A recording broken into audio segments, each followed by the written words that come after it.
രാവിലെ എന്ത് ഫുഡ് ഉണ്ടാക്കുമെന്ന് കൂലം കഷായം ചിന്തിച്ചുകൊണ്ട് അടുക്കളയിലോട്ട് കയറി ചെന്നപ്പോൾ ഇതേണ്ടിയിരിക്കുന്നു ഇന്നലെ വാങ്ങിച്ച മധുരക്കിഴങ്ങ്. അപ്പോൾ പിന്നെ നമുക്ക് ഇന്ന് മധുരക്കിഴങ്ങും മുളക് ചമ്മന്തി ഉണ്ടാക്കാം. അപ്പം ഞാൻ അതിന് വേണ്ടിയിട്ട് മധുരക്കിഴങ്ങ് എടുത്തു. നമുക്ക് അത് പീസാക്കി കണ്ടിച്ച് പാത്രത്തിലോട്ടിടാം. അപ്പം നമുക്ക് തുടങ്ങിയാലോ. അപ്പം ഞാനങ്ങനെ മധുരക്കിഴങ്ങിൻ്റെ അറ്റമൊക്കെ മുറിച്ചെടുക്കുകയാണേ.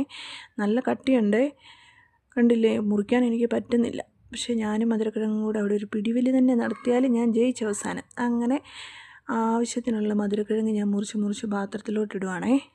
നന്നായിട്ട് എടുത്തോണം നമുക്ക്, കാരണം ഇതിന് നല്ല ടേസ്റ്റ്. അപ്പം നമുക്ക് കഴിച്ചുകൊണ്ടിരിക്കുമ്പം പിന്നെയും കഴിക്കാൻ തോന്നും. അപ്പം പിന്നെ നമ്മൾ തീർന്നു പോയെങ്കിൽ പറ്റില്ലല്ലോ പിന്നെയും പോയി ഉണ്ടാക്കാൻ. അപ്പം നമ്മൾ ആവശ്യത്തിനുള്ളത് എടുത്തിട്ടുണ്ട് കേട്ടോ. ഇനിയിപ്പം നമുക്ക് ഈ മധുരക്കിഴങ്ങെല്ലാം കഴുകിയെടുക്കണം നന്നായിട്ട്. ഇപ്പം ഞാൻ തൊലി പൊളിച്ചിട്ടില്ല.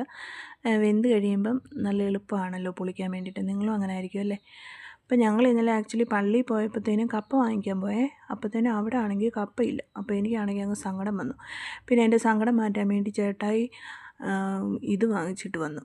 ഇപ്പം കുഴപ്പമില്ല, ഇതും എനിക്കിഷ്ടമാണ്. അപ്പോൾ അങ്ങനെ തീയെ വെച്ചിട്ടുണ്ട്. ഇനി നമുക്ക് വേകുന്ന സമയത്തിന് ചായ കുടിച്ചാലോ. അപ്പോൾ ഞാൻ ചായ എടുത്തുകൊണ്ട് പോയി. ഇതുകൊണ്ട് ഞാൻ ഇരിക്കുന്ന ചിരവയാണേ, അതിലിരുന്ന് ചായ കുടിക്കും. ഇപ്പം എൻ്റെ ഒരു കൂട്ടുകാരി വരും, നിങ്ങൾ നോക്കിയിരുന്നോണേ. ഇപ്പം കണ്ട വന്നേ.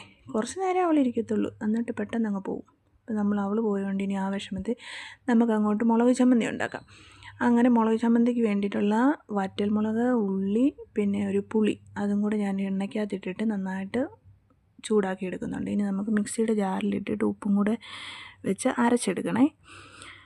അപ്പോൾ ഇതിൻ്റെ നന്നായിട്ട് അരഞ്ഞ് വന്നിട്ടുണ്ട്.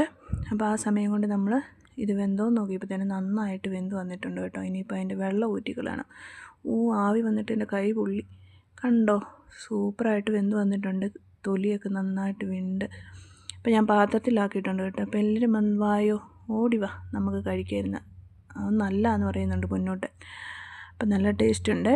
അപ്പം വീഡിയോ ഇഷ്ടമായാൽ ലൈക്ക്, സബ്സ്ക്രൈബ്, കമൻറ്റ് എല്ലാം ചെയ്യണേ. അപ്പോൾ ബൈ.